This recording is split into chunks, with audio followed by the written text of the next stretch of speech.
Hi అండి, అందరికీ నమస్కారం.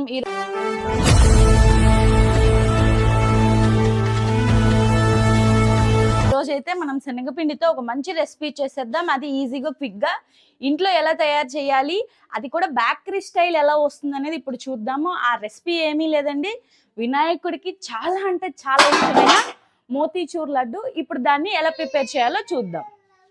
ఇదిగోండి, నేను 250 గ్రామ్స్ కప్పుతో 2 కప్స్ ఆఫ్ శనగపిండిని అయితే ఇప్పుడు జల్లించుకుంటున్నాను. రండి.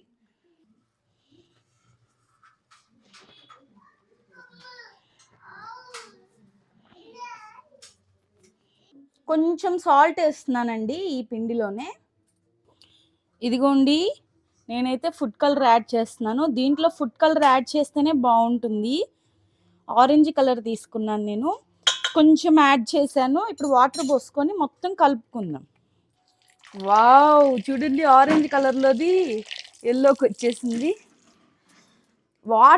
ఈ పిండి అనేది మనం ఎలా కలుపుకోవాలంటే మజ్జిగ కంటే మెత్తగా, లూజ్గా కలుపుకోవాలి బాగా. ఇదిగోండి, ఇంత లూజ్గా ఉండేలాగా కలుపుకోవాలి మనం పిండి. ఇప్పుడైతే మనము మూకుల్లో నూనె పోసేసుకొని ఆయిల్ వేడి చేసేసుకుందాం. ఈ లోపల ఇది నానుతుందిగా. ఇదిగోండి, మూకుడు పెట్టేశాను, దాంట్లోకి అయితే ఇప్పుడే ఆయిల్ పోసేస్తున్నాను.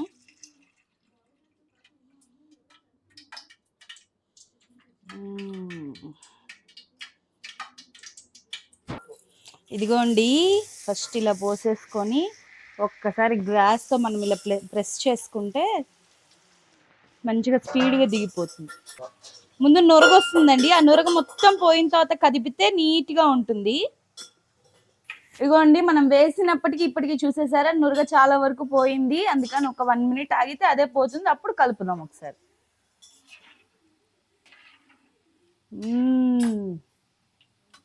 ఇదిగోండి, మనమైతే ఒక చిల్లుల బుట్టలోకి తీసేసుకుందాము వేగిన ఏమంటారు బూందీ అంతా.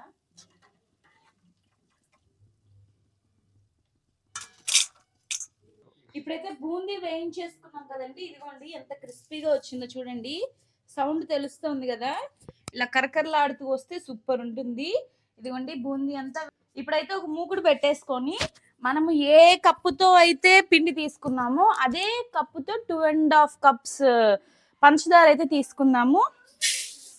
ఒక కప్పు.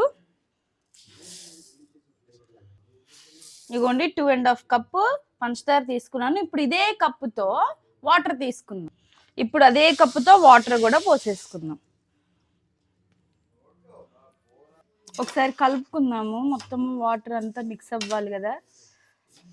మీడియం ఫ్లేమ్లో పెట్టేసుకొని మనమైతే పంచదారని అయితే కరిగేంత వరకు పాకం పెట్టుకుందాం. ఇదిగోండి, ఇలా కుత్త మరిగిన తర్వాత కొంచెం మనము ఇలాచీ పౌడర్ యాడ్ చేసేద్దాము దీంట్లోనే. ఒకసారి కలుపుకుందాము.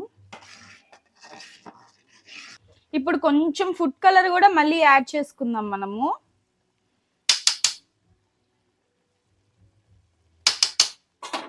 ఒకసారి కలుపుకుందాము.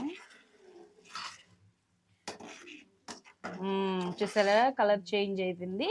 ఇప్పుడు మనం దీంట్లో యాడ్ చేసుకొని రెండిట్లో యాడ్ చేసుకుంటే మనకి ఏంటంటే ఆరెంజ్ కలర్ వస్తుంది, మంచి కలర్ఫుల్గా ఉంటుంది, టేస్ట్ కూడా చాలా బాగుంటుంది. ఇదిగోండి, ఇప్పుడు మనం మొత్తం ప్రాసెస్ అయిన తర్వాత ఈ వేయించి పెట్టుకున్న బూందీ కూడా దీంట్లోకి వేసేసుకుందాం మంచిగా. ఇదిగోండి, మనం పెట్టిన పాకానికి ఈ బూందీ మొత్తం నిదానంగా పీల్ చేసుకుంటుంది. దానికైతే మనము ఒక 20 మినిట్స్ అయితే వదిలేస్తే నీట్గా పీల్ చేసుకుంటుంది. ఇదిగోండి, వావ్, సూపర్ కదా. సో ఇప్పుడు దీన్ని అయితే మనం 20 మినిట్స్ వదిలేద్దాం. మళ్ళీ 20 మినిట్స్ ఆగిన తర్వాత దీన్ని చూద్దాం. నానా ఎలా ఉంది? బాగుంది. బాగుందా? బాగుంది. లడ్డూలు చేయకుండానే తింటున్నావే? బాగుంది, మరి ఎందుకని తింటున్నా. అంజలి స్వీట్ బాగుందంటే లడ్డూలు చేయకుండానే తిన్నాడు. మా మామయ్య గారికి నచ్చిందంటే మనం గ్రాండ్ సక్సెస్ అయినట్టే స్వీట్ అయితే. కానీ మీరు మాత్రం నేను చూపించడం మర్చిపోయాను, నెయ్యి వేసుకోండి. వీడియో క్లిక్ తీయడం కొంచెం మిస్ అయింది, అందుకని నెయ్యి వేసుకొని ఉండలు కట్టుకొని తినండి. అబ్బబ్బబ్బా, కమ్మగా ఎంత బాగుంటుందో. ఇదండి రెసిపీ. మరి నెక్స్ట్ వీడియోలో కలుద్దాం. అంతవరకు బాయ్.